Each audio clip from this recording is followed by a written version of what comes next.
গল্প এক টুকরো রুটির দাম।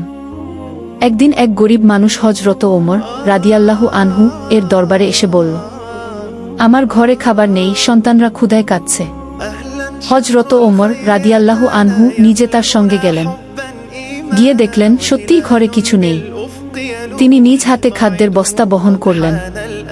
এক সাথী বলল, আমি এটা বহন করি, আপনি কেন কষ্ট নিচ্ছেন? হযরত ওমর রাদিয়াল্লাহু আনহু বললেন, কিয়ামতের দিনে যদি আল্লাহ জিজ্ঞেস করেন, হে ওমর, এই গরিবদের জন্য তুমি কি করেছিলে, তখন কি তুমি আমার বদলে জবাব দেবে?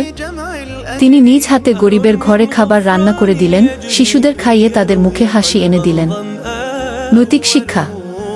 এ গল্প আমাদের শেখায়, নেতা হোক বা সাধারণ মানুষ, সবার দায়িত্ব আছে একে অন্যের প্রতি। দান বা সাহায্য করলে তা আন্তরিকভাবে করা উচিত। অহংকার নয়, দায়িত্ববোধ নিয়ে কাজ করাই ইসলামিক নৈতিকতার অংশ।